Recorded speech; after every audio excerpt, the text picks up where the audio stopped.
प्रदेश। आज का टॉपिक है जिनके बारे में आप सोच रहे हैं उनके दिल में इस वक्त आपके लिए क्या चल रहा है, ये जानने की कोशिश करेंगे। आज दो ओरेकल लेंगे, टैरो लेने वाली नहीं हूँ मैं, तो दोनों में से लेंगे हम 6 कार्ड्स। तो शुरुआत करते हैं कार्ड शफल करके।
पहला जो कार्ड मिला है वो है इमोशंस इवेपोरेटेड। तो काफ़ी ज़्यादा इमोशनल रोलर कोस्टर पे ये पर्सन है। जैसे आपने देखा होगा मेले में वो बड़ा सा झूला लगता है जहाँ पे हम राइड करने के लिए एक्साइटेड होते हैं, वैसे ही इमोशंस की ये काफ़ी ज़्यादा राइड कर रहे हैं। यानी कि पल भर में उनको हैप्पीनेस महसूस हो रहा है, लेकिन अगले ही पल में आपसे जो दूरियां मिल रही हैं उनकी वजह से भी ये काफ़ी ज़्यादा परेशान है और आपको एज सुन एज पॉसिबल अपनी ज़िंदगी में आना ही चाहिए, ऐसा ये सोच रहे हैं। जिसकी वजह से आप कह सकते हैं कि काफ़ी ज़्यादा मूड स्विंग्स हो रहे हैं। नेक्स्ट है मैनिपुलेटिंग। या तो इनके घर वाले इनको मैनिपुलेट कर रहे हैं, मतलब इमोशनल ब्लैकमेल थोड़ा कोई कर रहा है, या फिर हो सकता है इनको लग रहा है कि आपको मनाने का अब एक ही तरीका है, आपको थोड़ा सा इमोशनली कन्विंस करने के लिए कुछ ना कुछ ऐसा मैनिपुलेटिंग करना पड़ेगा। मतलब रो रहे हैं, बीमार हैं, हेल्थ ठीक नहीं है, ऐसा कुछ ना कुछ तो बहाना बनाना पड़ेगा जिसकी वजह से आपका अटेंशन इनको मिल जाए, ऐसा एक तो ये सोच रहे हैं। या फिर इनके घर वाले इनको इस तरह से मैनिपुलेट कर रहे हैं जो बातें इनको डिस्टर्ब कर रही हैं। नेक्स्ट है प्रैक्टिकल एडवाइस। हो सकता है इनके घर वाले इनको प्रैक्टिकल एडवाइस दे रहे हैं, यानी कि अगर ये पर्सन इमोशनल होकर आपके बारे में सोच रहे हैं तो हो सकता है घर वाले बोल रहे हैं कि प्रैक्टिकली ज़िंदगी के बारे में सोचो, सिर्फ प्यार किया है इससे ही ज़िंदगी नहीं बनती। तो ऐसी कई सारी बातें हैं जो शायद आप दोनों के प्यार में रुकावटें डालने के लिए लोग कह रहे हैं या फिर इनको समझाने की कोशिश कर रहे हैं। ये उन बातों को लेके भी थोड़ा सा डिस्टर्ब है, जैसे कि हमने पहले ही कार्ड में देखा इमोशनल रोलर कोस्टर पे इसलिए ही है क्योंकि जो बातें इनको सुननी नहीं है वो सुनने को मिल रही है। फिर है फ्लावर।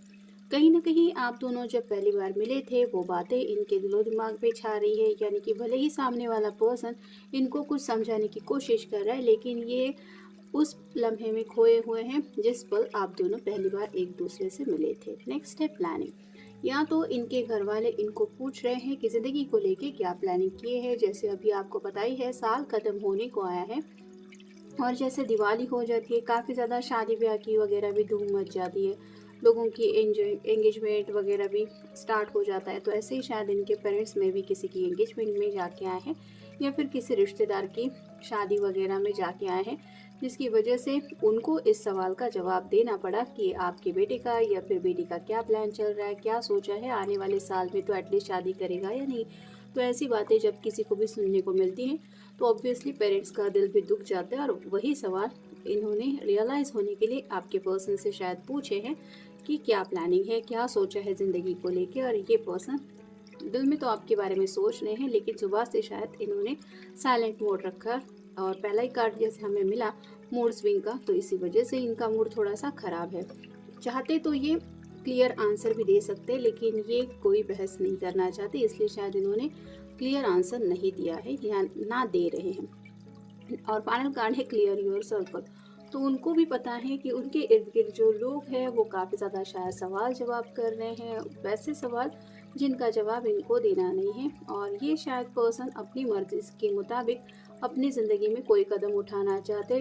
दूसरे लोग कह रहे हैं शादी कर लो शादी कर लो, इसका उनका डिसीजन मान के अपनी ज़िंदगी के फैसले लेने वाले ये पर्सन बिल्कुल नहीं है, जिसकी वजह से इनको लग रहा है कि इन लोगों को क्या पड़ी है मेरी ज़िंदगी की, मेरी ज़िंदगी है, माई लाइफ में जैसे जीऊँगा, जैसे जीना चाहता हूँ वैसे जीऊँगा। तो ये सब बातें उनके दिलो दिमाग में चल रही है। अब देखते हैं उनके दिल में रोमांटिकली क्या चल रहा है। You have passion in all that you do. तो वो आपसे बहुत ज़्यादा प्यार करते हैं, क्योंकि उन्हें लगता है कि आप एक गोल ओरिएंटेड पर्सन हैं। यानी कि कहीं ना कहीं आपका शायद थोड़ा सा करियर ओरिएंटेड भी माइंड हो सकता है, या फिर आप वही करना पसंद करते हैं जो आपका दिल कहे, क्योंकि ये कार्ड वही बता रहा है, you have passion in all that you do. तो आप अपनी मर्जी के मुताबिक ही छोटी छोटी एक्शन भी क्यों ना हो, वो दूसरों के कहने के मुताबिक नहीं लेते। आपका दिल करेगा तो ही आप एक्शन लेंगे, नहीं तो आप कोई एक्शन नहीं लेते। यानी कि अपनी मर्जी बहुत ज़्यादा फॉलो करते हैं, और ये पर्सन भी शायद राइट नाउ यही सोच रहे हैं कि मुझे भी वही करना चाहिए, या फिर मेरा पर्सन कितना कूल है, वो तो अपनी मर्जी का करता है, मैं क्यों नहीं कर पाता, ऐसा शायद कुछ सोच रहे हैं। नेक्स्ट है, U turn me so quickly, turn me on so quickly. तो कहीं ना कहीं आपका ख्याल ही उनको एक रोमांटिक रोलर कोस्टर में ले जाता है। यानी कि सिर्फ आप दोनों हैं और रोमांटिक माहौल है, ये इमेजिन करने के बाद भी उनकी जो हालत हो जाती है वो शायद ये किसी को बता नहीं पाते, लेकिन आपका ख्याल ही उनको काफ़ी ज़्यादा पल भर में मतलब मूड उनका चेंज हो जाता है, इतना ज़्यादा उनको आप अपने दिल के करीब लगते हैं। नेक्स्ट है, यू अंडरस्टैंड मी। तो उनको लगता है दुनिया में बाकी कोई उनको समझ के नहीं ले सकता। अगर कोई उनको समझ सकता है या फिर उनके जज्बात समझ सकता है, उनकी खामोशी समझ सकता है, तो वो है सिर्फ आप। और शायद राइट नाउ अभी भी अगर ये पर्सन साइलेंट मोड पे है और इनके घर वाले कुछ सवाल जवाब कर रहे हैं, तो उनको लग रहा है कि मेरा पर्सन जानता है मैं कैसा हूँ या कैसी हूँ, मुझे दूसरों को कुछ एक्सप्लेन करने की ज़रूरत नहीं है। नेक्स्ट है, you think I am good looking no matter what.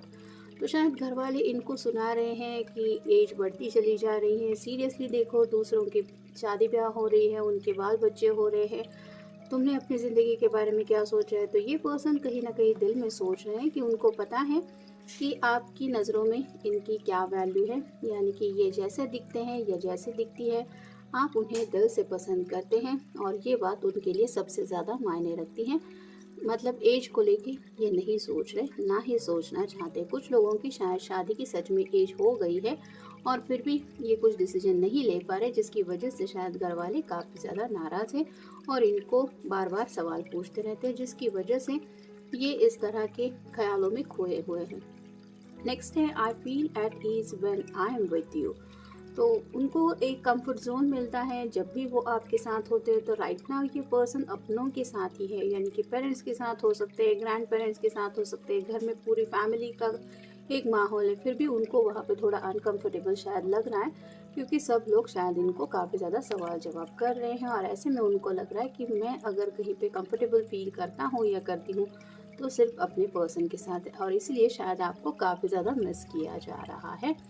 और फाइनल कार्ड है, your fantasies blend with mind. तो कहीं ना कहीं आपकी जो फैंटेसी है, यानी कि आपने जो भी ख्वाब वगैरह इनके सामने रखे हैं, कभी अगर कुछ बताया भी है, तो ये सोचते हैं कि आपके जैसा ही इनकी सोच है, और आप दोनों एक दूसरे के लिए बिल्कुल परफेक्ट मैच है। और कहीं ना कहीं उनको लगता है ये लाइफ और भी ज़्यादा एक्साइटेड हो जाएगी जब आप दोनों सीरियसली इस फैंटेसीज को साथ में रियलिटी में फेस करेंगे। और आप कह सकते हैं कि डे ड्रीमिंग के साथ साथ काफ़ी ज़्यादा इमेजिनेशन में राइट नाउ ये खोए हुए हैं। मतलब कानों पे जो भी बातें इनके शायद पढ़ रही हैं या लोग बोल रहे हैं, उनकी तरफ इनका बिल्कुल भी ध्यान नहीं है। ये खुली आंखों से उस सपने में खोए हुए हैं जो सपना सिर्फ और सिर्फ आप ही के साथ जुड़ा हुआ है, और शायद उस सपने में एज सुन एज पॉसिबल ये पहुंचना चाहते हैं, जिसका उन्हें बेसब्री से इंतज़ार है। तो ये था आज का रीडिंग, जनरल रीडिंग है, आपके साथ जितना रेजोनेट हो उतना ले लीजिए। मिलेंगे नेक्स्ट रीडिंग में।